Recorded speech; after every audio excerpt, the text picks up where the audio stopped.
Chad Daybell trial, it is continuing on, and we're learning more and more about Chad's interactions with Lori, his magical powers that he apparently has over Lori, about being protected and unprotected. And if only she sent him an emoji, could he restore her powers? It's bizarre, just as bizarre as it sounds, and it just keeps getting crazier and crazier. Joining me to discuss, Robin Dreeke, retired FBI special agent.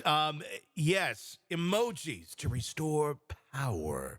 What are we dealing with here with Chad? Is this someone who's just like a master manipulator, although it's not very mastering saying send me an emoji, or is this someone who's really believing that they have these sort of powers? I'll say yes to everything. And Tony, this is one of those humbling moments in life. I was wrong.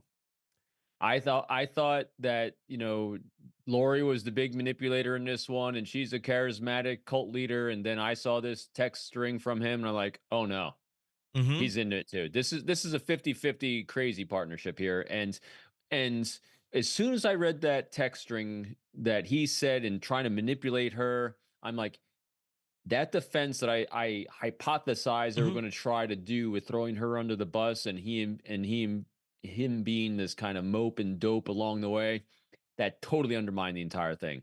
He is completely complicit, equally, if not more, with her just because of that behavior, and that because of what it looks like in front of the jury. Hmm. This is a needy individual that was trying to service his own needs above the welfare of everyone Hmm. and their lives. So it was, yeah, it was abhorrent, no doubt. I mean, it's interesting saying, I want you, nothing else matters. It very much shows intent here of, okay, well, I guess even the kids' lives really don't matter either. It's disturbing. What do you think? What is his intent here? Is it just to have Lori all to himself? Is that the ultimate end game for him? And knowing that she's just dumb enough to go along with things like texting emojis to get some sort of power back? Was she like easy prey for him? Do you think, or what is going on here with this behavior?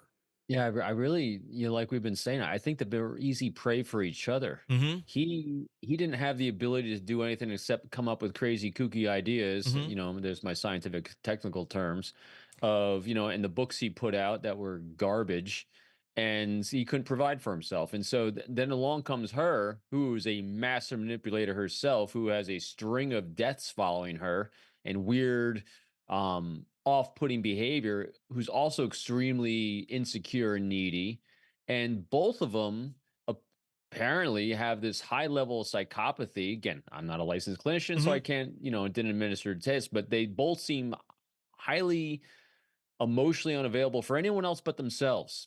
They didn't seem to care whatsoever about anyone else's lives. They rationalized both together, apparently, the deaths of everyone around them to do the only thing they could do for their line of work, and that is collect insurance money.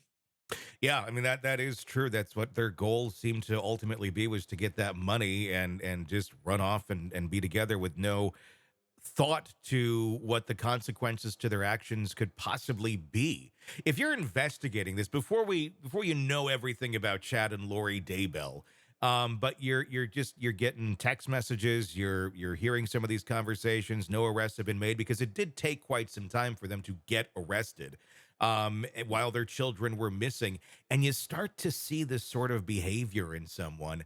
What are you thinking as an investigator? If you don't know that the kids are dead yet, but you're seeing this delusion stuff of the texts and powers and this or that, are you thinking these two are a danger, or are you thinking they're just really kind of wacky people? Well, anytime you have missing individuals, especially children, and True. you have a lot of unhealthy behaviors, you know exactly where you're going to be focusing, and you're going to start going out in concentric circles from there. Hmm. So immediately, law enforcement was looking at these two. I guarantee they were, because that's the first place you're starting. And what you're doing is you are eliminating people from a pattern of what's happened in the past. And this is what profilers do. And this is what you do when you're profiling is that, based on science research and past experience, you kind of have a decent idea about where to start looking and interviewing and assessing what's going on. Hmm.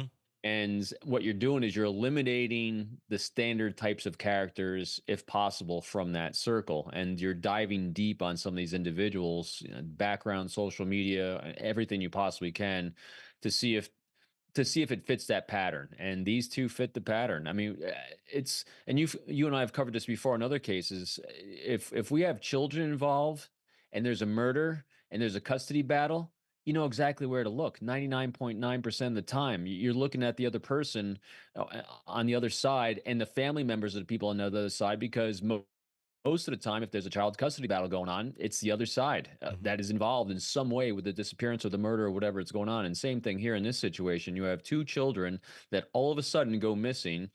And the only two people that are not cooperating and responding to law enforcement are Chad and Lori. Hmm. Where do you think you're going to start? So that's where you start with the investigations. You start there and you start peeling back layers by interview. And ways you get to who to interview is then you start taking a look at social media, their social networking, people and individuals, the people that they involved in their minor cult that they had. I'll call it a minor cult Hmm. because they both failed, thankfully, in the one area that cults do, and we've said it before. They did not isolate the people inside of their cabal of crazy Hmm. well enough from public view, and that's the only reason why other cults last longer and do a lot more damage. And can you believe it? A lot more damage than this. Yeah. But there are worse.